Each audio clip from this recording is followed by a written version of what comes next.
John 3:21, and I'm not quoting this verbatim, but John 3:21, the truth shall come to the light. Now, whether you believe the words of the Bible or not, there is no denying the absolute truth of that verse. The truth shall always come to the light. No matter how hard you try to hide it, no matter how you disguise it, no matter how allergic you may be to the truth, it always has a way of revealing itself.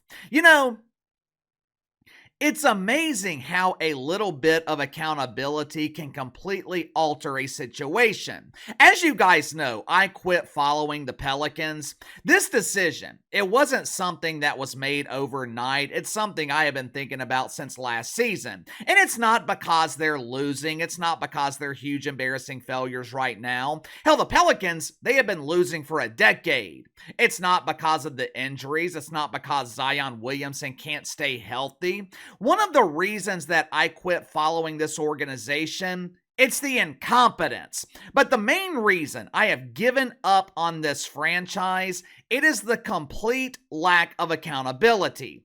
I have no tolerance for complacency. I have no tolerance for excuses. There's a lot of days where I could come up with justifiable reasons and excuses not to come to work. Last Friday, had to take my stepdaughter to the ER. She had a brutal case of pneumonia. Well, KC, why didn't you just take her to urgent care?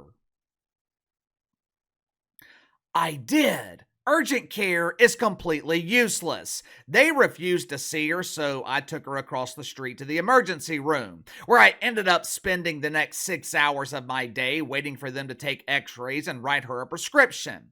Now, I could have used that as an excuse. Actually, I would have been completely justified for missing work last Friday. I doubt there is a single person in this audience that would be pissed off about it because I was taking care of the kid. But I didn't miss. Why? Because I hold myself accountable. I don't make excuses. There is no such thing as an excuse, which is something that is sorely missing with the New Orleans Pelicans. And it's something that has been sorely missing with San Jose State and the Mountain West Conference until now. It is amazing. It is absolutely amazing how accountability can suddenly make the inactive active. It's amazing how a little bit of accountability can cause coaches and organizations who have been ignoring you for months to suddenly give you their undivided attention. Here in about 2 weeks, the Mountain West Conference volleyball tournament is scheduled to begin. The winner of the tournament receives an automatic bid to the NCAA tournament. Problem is, there might not be a winner in the Mountain West this year because it is entirely possible that the Mountain West volleyball tournament is going to be canceled. If you haven't already, make sure to like and subscribe. You can follow me on Twitter at KC_BTL84. Let's go ahead and get to the sponsor for today's video, my good friends at Wingman Snacks. As you guys know, this is my favorite time of the year. We are in the heart of football season. We are nearly a month into the NBA regular season. And what's even better, we just defeated Deacons at Woke United Methodist in arguably the most important election in my lifetime. And what better way to celebrate our landslide victory than devouring your soon-to-be favorite snacks from Wingman Snacks? Wingman Snacks offers a variety of happy hour favorites that are the perfect complement while watching sports. Chipotle snack crackers, or my personal favorite, the Cayenne pretzel rods. My wife, she has already eaten a full bag of the 5 o'clock crunch snack mix while she's watching Real Housewives of Des Moines on Bravo. Wingman Snacks is a proud veteran-owned business, and they donate a portion of their profits to the people that need it the most. And I'm not talking about undocumented migrants. Wingman Snacks, they donate a portion of their profits to our military veterans and our first responders. So click the link in the description below. Use my promo code BTL10. Save 10% off your first purchase with Wingman Snacks. Yesterday, 12 young women filed a lawsuit against the commissioner of the Mountain West Conference, the conference itself, as well as officials at San Jose State University. Now, the lawsuit alleges that the defendants violated their Title IX rights along with their First Amendment right to free speech. According to the lawsuit, the Mountain West Conference implemented a brand new policy this season after the biological identity of Blaire Fleming was revealed, also known as the artist formerly known as Braden. The policy was implemented after opposing schools started canceling games against the Fighting Flemings because they didn't want their young women competing against a former male birthing person. The Mountain West, they came up with a creative name for this new policy. It's called the Transgender Participation Policy. I don't think we need to read the policy to understand what it means. It means that Braden Fleming can change their name to Blaire, throw on a sports bra and a tuck-friendly bathing suit, and compete against young women. Now, according to the lawsuit, the policy, it was also implemented to discourage other schools from canceling games and to suppress the free speech rights of young women who weren't comfortable competing against Blaire Fleming. If you have been following me for a while, you know that I don't like lawsuits. In most cases, I feel like lawsuits are just lottery tickets. Lawsuits create unnecessary rules and regulations for the rest of us who realize that coffee is hot or the stove will burn your hand.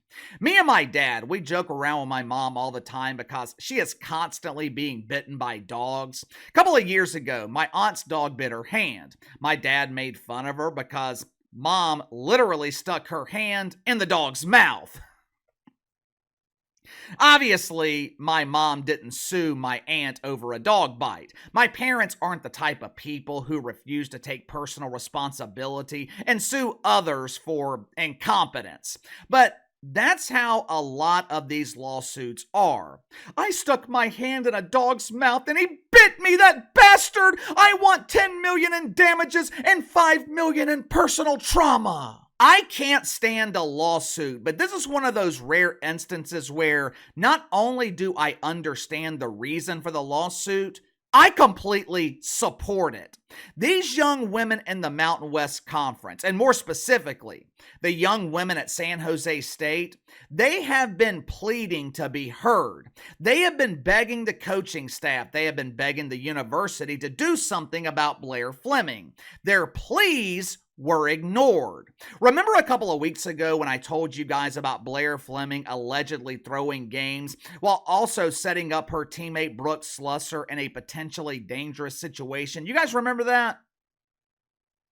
The lawsuit provides further details on those allegations. Allegedly, Blaire Fleming conspired with a player from Colorado State to set up Brooke Slusser to be blasted in the face with a volleyball. There was a teammate of Brooke Slusser that was in the hotel room when this conspiracy was being planned. She immediately went to the coaching staff. She told head coach Todd Kress about this devious scheme to injure one of his own players that was devised by one of his own players. Todd Kress, he refused to believe the story. Not only did he refuse to believe it, San Jose State, they failed to investigate it. Here we have a young woman coming forward with an accusation. Here we have a young woman attending Woke U coming forward with accusations of potential misogyny. And you mean to tell me that Woke U failed to investigate it? That doesn't sound very feminist to me. Matter of fact, it sounds like misogyny. Several weeks later, Todd Kress, he changed his story. It's not that I didn't believe my player, I just thought she was joking.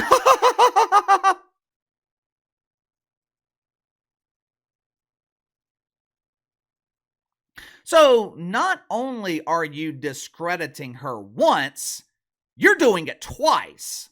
Now, why would Todd Kress refuse to believe this young woman his own player? According to the lawsuit, Blaire Fleming received preferential treatment from Todd Kress. Blaire was his favorite player. Why? Well, Casey, it's obvious Blaire Fleming is a huge star. Star players always receive preferential treatment. Allegedly, Blaire Fleming received preferential treatment from Todd Kress because he considers himself an ally of the LGBTQIA community. And don't you worry, my plus plus identifiers. Todd Kress, he is an ally of the plus plus community too. Now, if you've been wondering what the A stands for in LGBTQIA, now you know. It doesn't stand for a virgin, it stands for a ally. We have been talking about Blaire Fleming here on the channel since September. To my knowledge, young women at San Jose State, they have been complaining about Blaire Fleming since April. 7 months of complaints, along with 2 months of coverage by conservative media. And San Jose State, they have completely ignored these young women. But all of a sudden, young women from San Jose State unite with young women from other Mountain West programs and file a lawsuit. And all of a sudden, they now have the undivided attention of their head coach and the university. 2 days ago, Brooke Slusser, she was contacted by officials from San Jose State and the Mountain West. They wanted to speak with Brooke Slusser to see if we can just talk things out. Let's settle this peacefully, young lady, not legally. Like I said in the beginning, it is amazing what a little bit of accountability can do. If the mainstream media had picked up this story to begin with, maybe this would have happened sooner. But you can't rely on the mainstream media to do the right thing. So these young women felt forced to file a lawsuit to hold San Jose State and the Mountain West legally accountable. And you know what? They will probably win. The question is, will this lawsuit be settled before the Mountain West Conference tournament? I am not a legal expert, but I highly doubt it. They filed an emergency injunction to see the case heard immediately, but the court system is designed to move slowly. I doubt there is a settlement. I doubt legal action is taken in the next couple of weeks. What I don't doubt is the risk that the Mountain West Conference tournament could be canceled due to lack of participation, lack of competition. These young women have taken their stand. There are women from 5 schools involved in this lawsuit. If I remember correctly, I think there's only 6 teams that qualify for the Mountain West tournament. If 5 teams refuse to compete, do the Fighting Flemings automatically qualify for the NCAA tournament? Obviously, these young women should have never been put in this position. They should be thinking about final exams. They should be thinking about their future. They should be worried about what they are going to wear to the frat party. They should not be worried about a teammate who was born with a set of Franken beans. This is exactly what Donald Trump is going to fix with the university system. These woke colleges and universities, they are about to get a serious wake-up call, and they won't be waking up to the fresh smell of the grilled wiener. They're going to be waking up to the overdraft notice when that federal funding suddenly disappears. But give me your thoughts on this. After months of being ignored, young women finally get the attention of San Jose State and the Mountain West by filing a lawsuit. Will the Mountain West tournament be canceled, or will the tournament take place without Blaire Fleming? You tell me. Sound off in the comments below. Best way to contact me is through email, btlkc84@gmail.com, and I'll see you guys later.